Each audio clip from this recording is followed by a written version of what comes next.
మన గుంతకల్ న్యూస్ లో లైక్ చేయండి, సబ్స్క్రైబ్ చేయండి అండ్ షేర్ చేయండి. Thank you.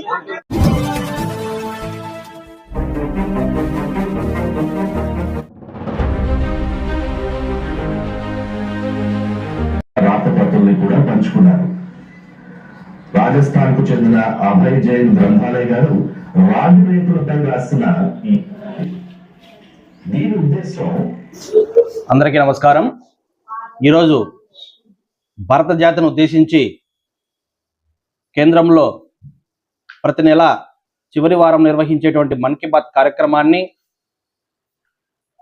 అనంతపురం జిల్లా గుంతకల్ పట్టణంలోని ఎస్సీ బాలికల సంక్షేమ హాస్టల్ నందు పిల్లలందరికీ మన దేశ ప్రధాని నరేంద్ర మోదీ గారు వారి యొక్క ఆలోచనలను, సూచనలను, సలహాలని మన్ కీ బాత్ ద్వారా తెలియజేసే విషయాలని పిల్లలతో ఈరోజు నిర్వహించడం చాలా సంతోషకరంగా ఉంది. ఈ యొక్క కార్యక్రమాన్ని బీజేవైఎం యువ నాయకులు గుంతకల్ పట్టణంలో ఈ యొక్క కార్యక్రమాన్ని తీసుకోవడం కూడా చాలా సంతోషంగా ఉంది. వారిని ఈ యొక్క సందర్భంగా మాట్లాడాల్సిన కోరడమైంది. అందరికీ నమస్కారం. ఈరోజు మన్ కీ బాత్ 132వ ఎపిసోడ్ కార్యక్రమాన్ని గుంటకల్ మండలంలో ఈ సాంఘిక సంక్షేమ బాలికల గర్ల్స్ హాస్టల్ నందు నిర్వహించడం జరిగినది. ఈ కార్యక్రమాన్ని మా రాష్ట్ర అధ్యక్షులు పివిఎన్ మాధవ్ గారి ఆదేశాల మేరకు, మా రాష్ట్ర బీజేవైఎం యువ మోర్చా అధ్యక్షులు సునీల్ రెడ్డి అన్న ఆదేశాల మేరకు, మా జిల్లా అధ్యక్షులు శివతేజేశ్వర రెడ్డి ఆదేశాల మేరకు మరియు జిల్లా అధ్యక్షులు కొనకొండ రాజేష్ అన్న గారి ఆదేశాల మేరకు నిర్వహించడం జరిగినది. ఈ కార్యక్రమం ఇంత పెద్ద ఎత్తున సక్సెస్ అవుతుందని మేము అనుకోలేదు. ఈ కార్యక్రమం వీక్షించిన వాళ్ళతో పాటు వీక్షించినందుకు మాకు చాలా ఆనందంగా ఉంది. రాబోయే రోజుల్లో ఇలాంటి కార్యక్రమాలు మరెన్నో చేస్తామని, యువ మోర్చా ఆధ్వర్యంలో ఇంకా ముందుకు తీసుకెళ్తామని, నరేంద్ర మోడీ గారు యువతకు ఇస్తున్నటువంటి ప్రాముఖ్యత, అలాంటి దేశ ప్రజల భవిష్యత్ గురించి, ప్రజలు యువకులు అందరూ యువకుల గురించి, పల్లెటూరు నుంచి పట్టణం దాకా విదేశాల వరకు కూడా ఏమేమి జరుగుతున్నాయో అవన్నీ ఆయన కళ్ళకు కట్టినట్టు మన్ కీ బాత్లో చెప్తున్నారు. పిల్లలు అవగాహన పెంచుకుంటున్నారు. పిల్లలే అంటున్నారు ఇలాంటి ప్రోగ్రాలు ఇంకా చూడాలనిపిస్తుంది, ఎంత బాగా చేస్తున్నారు, ఈ ప్రోగ్రామ్ చూసినందుకు మాకు చాలా ఆనందంగా ఉందని పిల్లలే అంటున్నారు. ఫస్ట్ టైం చూస్తున్నామని మాకు విద్యార్థులు చెప్తుంటే మాకే ఆనందంగా ఉంది. దేశ భవిష్యత్తు గురించి ఆయన మాటల్లో విన్నందుకు ఇలాగే పిల్లలకి వింటున్నాం. ఇంకా ప్రజలకు, భారత మాత బిడ్డలుగా భారతదేశ ప్రజలకు కూడా ఆయన ధైర్యాన్ని ఇస్తున్నాడు. మీకు ఎక్కడ అధైర్యపడొద్దండి, మనకు ఏ ఇబ్బందులు ఉండవని ఆయన చెప్తున్నాడు. మననే డీజిల్, పెట్రోల్ కూడా తగ్గించడం జరిగినది. ప్రజలకు భరోసా ఇస్తాడు. కరోనా టైంలోనే ఆయన దేశాన్ని ముందుకు తీసుకొచ్చి మనోధైర్యాన్ని పెంచాడు. ఇంకా కూడా ఇలాంటి నాయకుడు దొరకడం మా అదృష్టంగా, పిల్లలు అదృష్టంగా, భావితరాలకు కూడా అదృష్టంగా భావిస్తున్నాం. జై భారత్ మాత. జై. అందరికీ నమస్కారము. ఈ రోజు అనంతపూర్ జిల్లా గుంటకల్ నియోజకవర్గంలో సాంఘిక సంక్షేమ బాలికల వసతి హాస్టల్లో మేము మన్ కీ బాత్ 132వ ఎపిసోడ్ మన్ కీ బాత్ వీక్షించడం జరిగింది. ఈ రోజు మన భారతదేశ ప్రధానమంత్రి నరేంద్ర మోడీ గారు ప్రపంచంలో జరుగుతున్నటువంటి అన్ని విశేషాలను నెలలో వచ్చే చివరి ఆదివారం రోజు మనసులో మాట అంటే మన్ కీ బాత్ లో మొత్తం ప్రపంచంలో జరిగే విషయాలన్నిటిపైన చర్చ ఉంటుంది. పిల్లలకు కానీ, వ్యాపారస్తులకు కానీ, మహిళలకు కానీ, క్రీడా వాళ్ళకు కానీ, రైతులకు కానీ అందరికీ అవగాహన కలిగేలాగా దాంట్లో మాట్లాడడం జరుగుతుంది.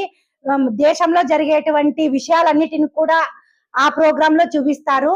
ఇంకొక విషయము, ఈ రోజు యువ మోర్చా ఆధ్వర్యంలో బాలికల హాస్టల్లో ఎల్ఈడి టీవీ పెట్టించి మన విక్రమ్ గారు, మన అఖిల్ నాయుడు గారు, ఆధ్వర్యంలో జరగడం మాకు చాలా సంతోషంగా ఉంది.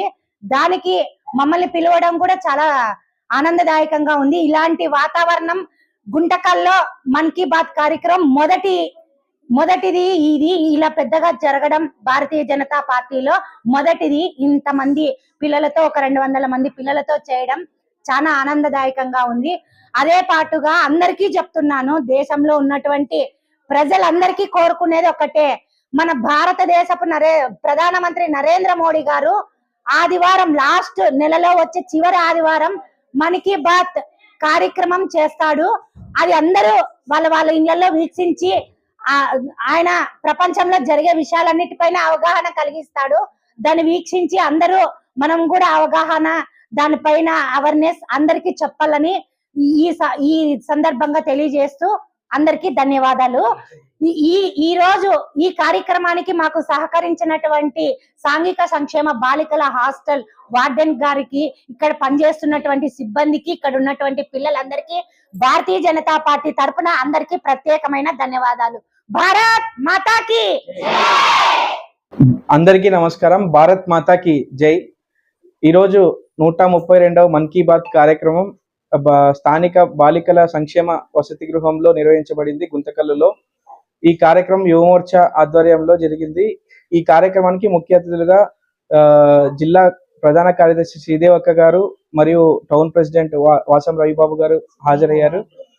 వార్డెన్ సుగుణమ్మ గారు హాజరయ్యారు. ఈ కార్యక్రమం వసతి గృహంలో పిల్లలతో కలిసి మేమందరం చక్కగా మన్ కీ బాత్ ని వీక్షించడం జరిగింది. ఈ కార్యక్రమంలో మోదీ గారు అందరినీ ఉద్దేశించి మహిళా సాధికారతనైతేనేమి, రైతులకైతేనేమి, మరియు క్రీడల గురించి అయితేనేమి మాట్లాడడం జరిగింది. ఈ కార్యక్రమాన్ని పిల్లలందరూ కూడా వీక్షించి చాలా ఆనందం వ్యక్తం చేశారు. ఈ కార్యక్రమం ఇంత జయప్రదం అవుతుందని చెప్పేసి మేము కూడా అనుకోలేదు. ఇది యువమోర్చా ఆధ్వర్యంలో చాలా మొదటి కార్యక్రమం. బట్ ఈ కార్యక్రమానికి మంచి పిల్లల నుంచి రెస్పాన్స్ వచ్చింది. మరిన్ని కార్యక్రమాలు భవిష్యత్తులో చేపడతామని చెప్పేసి ధన్యవాదాలు తెలియజేసుకుంటున్నాను. జై శ్రీరామ్. రాతపత్రుల్ని కూడా పంచుకున్నారు. రాజస్థాన్ కు చెందిన అభయ్ జైన్ గ్రంథాలయ గారు రాజనీతులపై రాసిన దీని ఉద్దేశం బడ్జెట్ ప్రక్రియ ఇంకా విధాన రూపకల్పనతో దేశవ్యాప్తంగా ఉన్న యువతని ముడిపెట్టడం. దీనికి సంబంధించిన క్విజ్ లో దేశవ్యాప్తంగా దాదాపు 12 లక్షల మంది యువత పాల్గొన్నారు. క్విజ్ తర్వాత అందులో పాల్గొన్న దాదాపు 1,60,000 మంది వ్యాస రచన పోటీకి ఎన్నుకోబడ్డారు. వాటిలో కొన్ని వ్యాసాలను చదివే అవకాశం కూడా నాకు లభించింది. వీటి వల్ల నా యువ మిత్రులు ఎంతో మంది దేశాభివృద్ధికి తమ వంతు కృషిని అందించడానికి ఎంతో ఉత్సాహంగా ఉన్నారన్న సంగతి నాకు అర్థమైంది. తెలంగాణలోని సూర్యాపేట నుంచి కోట్ల రఘువీరారెడ్డి, ఉత్తరప్రదేశ్ కు చెందిన బారాబంకీ నుంచి సౌరభ్ బైస్వర్, బీహార్ కు చెందిన గోపాల్గంజ్ నుంచి సుమిత్ కుమార్, వీరు పూర్వానగర్ నుంచి ప్రథమ్ బరార్, పచ్చదనం పరిశుభ్ర భారతదేశం నుంచే సంపన్న భారతదేశానికి మార్గం ఏర్పడుతుందని రాశారు. దీనివల్ల ఆయన లోతైన ఆలోచన విధానం అర్థమవుతుంది. ఢిల్లీకి చెందిన శంకు గుప్తా గ్రామీణ ప్రాంతాల్లోని క్రీడాకారులను వెలికి తీయడానికి నేను వారందరినీ తమ అభిప్రాయాలను వ్యక్తపరచడానికి మెచ్చుకుంటున్నారు. ఈ అభిప్రాయాలన్నీ దేశాన్ని ముందుకు తీసుకెళ్ళడానికి ఎంతో ఉపయోగపడతాయి. ఉత్సాహాలతో నింపేసింది. భారత జట్టు T20 ప్రపంచ కప్ పోటీల్లో చారిత్రాత్మక గెలుపును సాధించినప్పుడు యావత్ దేశం ఆనందంతో నిండిపోయింది. మన జట్టు సాధించిన ఈ గొప్ప విజయంతో మనందరం ఎంతో గర్వపడ్డాం. గత నెల చివరిలో ఈ పోటీలో గెలిచి జమ్మూ కాశ్మీర్ క్రికెట్ జట్టు రంజీ ట్రోఫీని చేజిక్కించుకుంది. సుదీర్ఘ నిరీక్షణ తర్వాత ఈ జట్టు తన మొదటి రంజీ విజయాన్ని కూడా నమోదు చేసుకుంది. ఈ అపూర్వమైన విజయం క్రీడాకారుల ఎన్నో ఏళ్ల నిరంతర ప్రయత్నాల పరిణామం. జట్టు కెప్టెన్ పారస్ డోగ్రా అద్భుతమైన ప్రతిభను చూపెట్టారు. తన నేతృత్వంలో ఈ సమయం నీటి సంరక్షణ గురించిన మన తీర్మానాన్ని మళ్ళీ గుర్తు చేసుకోవాలి. గత 11 జీవిని సంరక్షించే ప్రయత్నాలు జరుగుతున్నాయి. అమృత్ సరోవర్ ఉద్యమం ద్వారా దేశవ్యాప్తంగా దాదాపు 70,000 అమృత సరోవరాలు తయారు చేశారు. వర్షాకాలం రాకముందే ఈ సరోవరాలను శుభ్రపరిచే కార్యక్రమాలు మొదలైపోయాయి. ఇవాళ నేను మీతో కొన్ని ప్రేరణాత్మక ఉదాహరణలు కూడా పంచుకోవాలనుకుంటున్నాను.